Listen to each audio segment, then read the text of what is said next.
Welcome back to this special edition of America's Now. There are conflicting viewpoints about what is happening in Venezuela. Opposition leaders have labeled President Nicolas Maduro a dictator who has displayed complete disregard for the law. President Maduro claims his opposition is being backed by the U.S., which has always looked for leadership change, and this is yet another attempt to overthrow him. So who do you believe? America's Now political analyst Laura Carlson joins us now from Mexico City to help us understand this political drama. Laura, as we saw in Stephen's report, Venezuela has been divided since the death of former leader Hugo Chavez. Today, tensions are at an all-time high. One man died after he was set on fire because someone thought he was a Chavista. Is Venezuela headed toward a civil war? I don't think they're there yet, and hopefully they are not headed toward a civil war. The situation is very drastic, as we can see, particularly in the last 2 months. The only way that it would turn into a full-blown civil war is that if the opposition decides to take a more paramilitary, military stance in the protests that have been going on in the last couple of months, or if the government decides to take a military strategy toward the opposition. So far, that isn't happening. And one of the reasons is that there's really, I think both sides know there's no winner-takes-all scenario in a country as deeply divided as Venezuela is today. The opposition has accused the government of using excessive force to keep people from demonstrating, but we've also seen protesters get violent, burning buses, blocking streets, and throwing rocks at the National Guard. They've even been accused of killing others. So on the other side, the government is being blamed for the deaths of dozens of young people, mostly students. What needs to happen to bring peace to Venezuela, and how are individual rights weighed against government responsibilities? It's a difficult question, Elaine, because the government's in a bind in the sense that it has to enforce the law. That's the job of any government. And yet, in almost any case where there is law enforcement against illegal barricades or even acts of violence, there are calls of repression. And the other part of that is that, of course, there has been repression as well. From most readings, the majority of now over 60 deaths in this period of violence are attributable to the opposition, with some horrendous cases like the man set on fire and another one where a motorcycle driver was decapitated by a wire strung across the road. And the opposition has a certain part of it that is clearly not dedicated to nonviolence. And they're looking for regime change, however it can come about. What the government has to do is be very, very rigorous. First, in having a hands-off attitude in terms of repressing or cracking down on any protests that are peaceful and legal. And secondly, in the case of arrests, making sure that there's a thorough and transparent investigation and prosecution so they can't be accused of having political prisoners.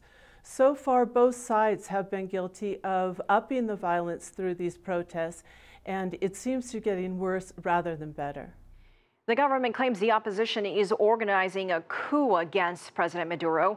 They call it a repeated script of what's happened in Honduras, Paraguay, and Brazil, and don't consider the opposition's actions democratic. The opposition calls the government a dictatorship. Are they both right? I don't think either term is accurate, and they're especially not helpful. In the terms of a dictatorship, we're looking at a government, for anything else you can say about it, especially now under Maduro, that has gone through more elections than almost any other government. It was elected in fair elections. The assembly is now controlled by the opposition because of elections. So as a political scientist, I can say that this is not the definition of a dictatorship. What many people are concerned about, and there's reason to be concerned, is the heavy-handed use of institutions that are loyal to the Chavista government in the past couple of months and even years. What's happened there is that they've been manipulated to block the opposition, and there are signs that this is a move toward authoritarianism, and that's never a good sign for a society. And it's a move away from democracy in the full sense. The opposition, on the other hand, as I mentioned before, there is a faction that would be willing to get rid of this government pretty much by any means. The opposition's known to be divided. What they're calling for, the unified demand, is early elections. And this could make sense. But the problem, again, is that the society is now so polarized that it's very difficult to imagine how you're going to get to a negotiated solution where they sit down and agree on how to come to a democratic solution, which could be early elections or some other solution, but that has to be negotiated in an open dialogue. Many outsiders are concerned. The Organization of American States, or OAS, has been meeting about the situation in Venezuela, a founding member. Some of its former allies are now with the United States considering various actions. Doesn't this give Maduro the perfect excuse to call this an orchestrated international intervention? Well, he has. And there are a lot of signs coming out of the Organization of American States, especially from the Secretary General, Luis Almagro, of a very aggressive stance toward Venezuela. What happened was that he actually proposed suspension of Venezuela under the Democratic Charter. Fortunately, the majority of member states decided to opt for a diplomatic solution, and that did not go forward. Then Maduro called for Venezuela to withdraw over a period of a couple of years from the OAS because of what he saw as a hostile attitude toward Venezuela by the organization under this particular Secretary General. So he's been painting a picture, and there's certain elements that are well-founded of intervention from abroad, and this is, of course, in an effort to consolidate his place of support in the country. However, for the most part, the rest of the world has been getting involved in Venezuela because they're worried.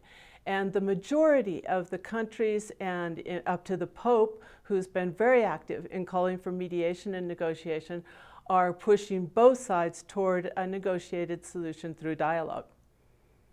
The crisis in Venezuela touches every single social class with its high inflation. There are shortages of food and medicine, great suffering the government can't deny. Can a new government or leader, as the opposition wants, even fix the country's problems?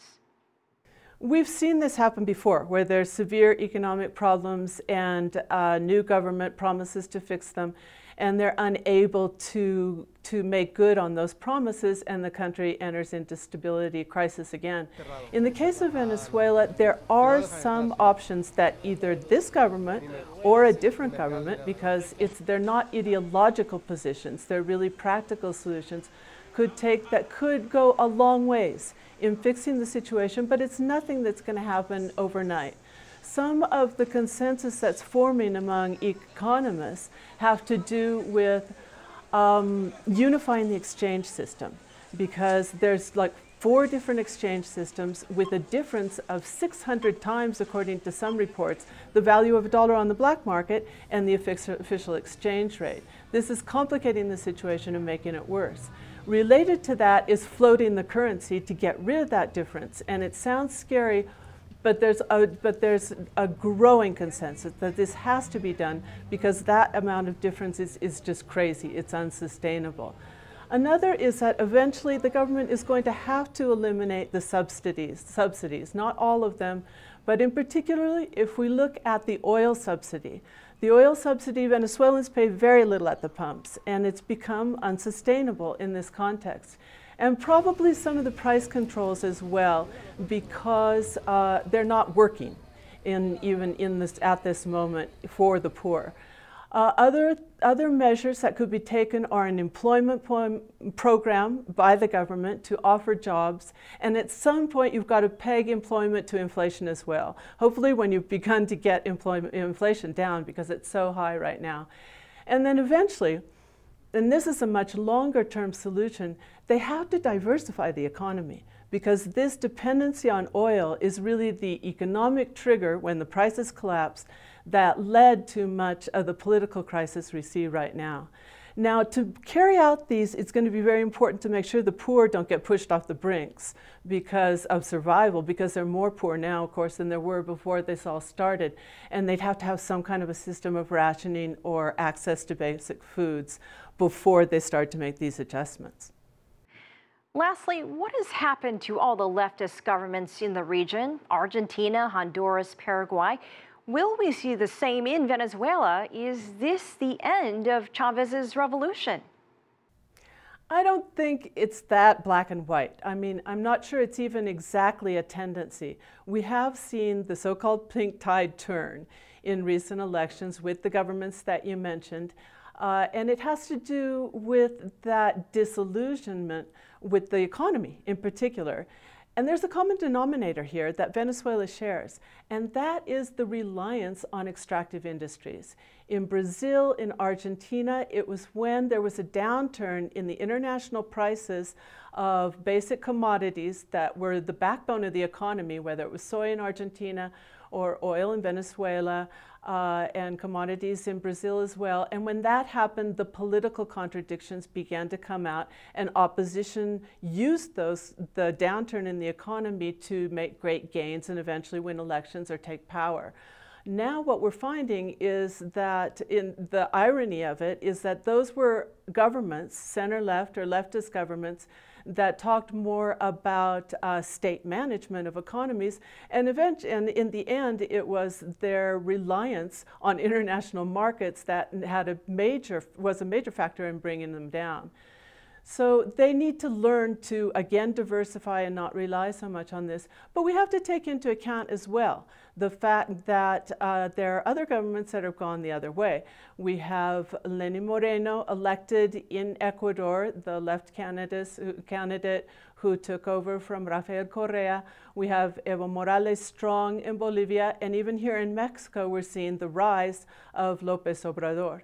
So what people are looking at is beginning to break out of those firm ideological frameworks. And they're looking for practical solutions to very real problems within their countries. I think we can expect elections to flip power to change in many, many countries, but not always in the same direction, as people search for change more than a specific ideology. Our thanks to Laura Carlson from Mexico City.